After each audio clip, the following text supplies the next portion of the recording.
2014 तक उत्तर प्रदेश में ये नारा गली गली गूंजता था।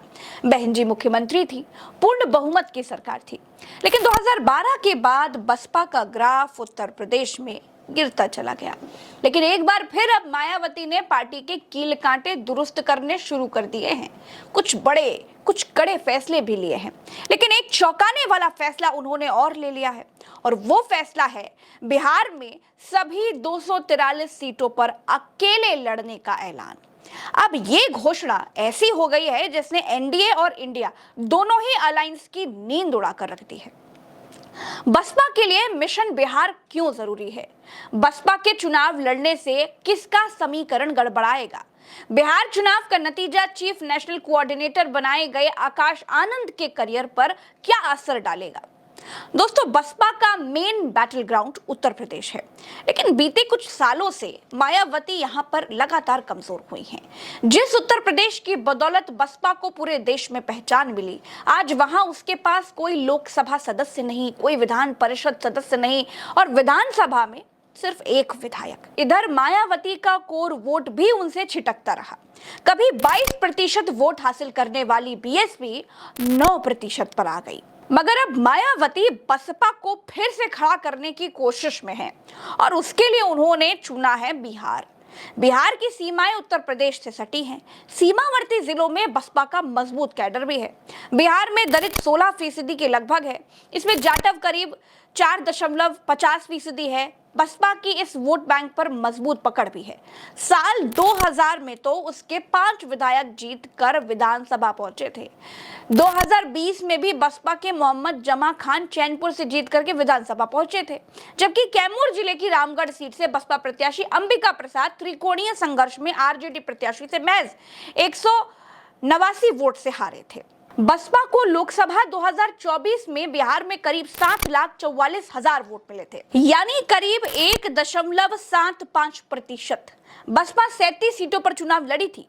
7 सीटों औरंगाबाद, भागलपुर, बक्सर, गया, जहानाबाद, कटिहार, सासाराम में बसपा तीसरे नंबर पर रही, जबकि 16 सीटों जैसे अररिया, दरभंगा, गोपालगंज, हाजीपुर, जमुई, झंझारपुर, काराकाट, मधेपुरा, मधुबनी, महाराजगंज, पश्चिमी चंपारण, पाटलिपुत्र, पटना साहिब, पूर्णिया, उजियारपुर और वैशाली में चौथे स्थान पर रही। दोस्तों, बसपा के थिंक टैंक्स को लगता है कि अगर अच्छे से मेहनत कर ली जाए तो बसपा बिहार में कम से कम 10 से 15 विधायक तो जिता ही सकती है।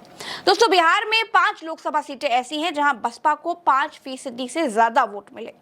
दरअसल मायावती बिहार में पीडीए की पिच पर चुनाव लड़ने की तैयारी कर रही हैं। बसपा ने बिहार का प्रदेश प्रभारी अनिल चौधरी को बनाया है, जो कुर्मी जाति से आते हैं।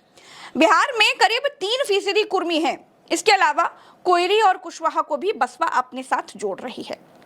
अभी तक बिहार में कुर्मी, कोयरी और कुशवाहा जेडीयू के वोटर माने जाते रहे हैं, लेकिन मायावती इस बार बिहार में बड़ी संख्या में कुर्मी प्रत्याशी उतारने की तैयारी में है।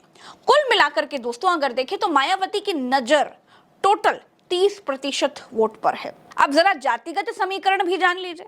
बिहार में ओबीसी, ईबीसी करीब 52% हैं। महादलित और दलित एससी मिलाकर के 16% हैं। इसमें मायावती की जाति जाटव समाज के लोग करीब 5% हैं और 17% के आसपास मुसलमान हैं। यानी जातीय समीकरण तो बसपा के साथ दिखाई दे रहा है, लेकिन बसपा के सामने सबसे बड़ी कमी है भरोसेमंद प्रत्याशियों की। 2000 में बसपा 5 सीटों पर जीती, लेकिन सारे विधायक आरजेडी में चले गए। फरवरी 2005 में बसपा 2 सीटों पर जीती, लेकिन तब सरकार नहीं बन पाई। नवंबर 2005 में बसपा 4 सीटों पर जीती, सारे विधायक जेडीयू में चले गए। 2020 में चैनपुर से जमा खान जीते, लेकिन वो भी जेडीयू में चले गए, और आजकल नीतीश की कैबिनेट में वो मंत्री हैं। बिहार में दलित भले ही 16% से ज्यादा हैं, लेकिन बटे हुए हैं। दुसाध यानी कि पासवान समाज लोजपा के साथ है, मुसहर समाज जीतन राम मांझी के साथ है। सिर्फ 4% जाटव बसपा के कोर वोटर है, और मायावती की नजर सीधा उन्हीं पर है। बीएसपी के सभी सीटों पर लड़ने से नुकसान दोनों महागठबंधनों का होगा दोस्तों, लेकिन एनडीए पर इसका असर ज्यादा होगा। बसपा का आधार दलित वोटर ही है, जबकि एनडीए के दो सहयोगी चिराग पासवान की लोजपा और पूर्व सीएम जीतन राम मांझी का बेस जो है वो दलित वोटर का ही है।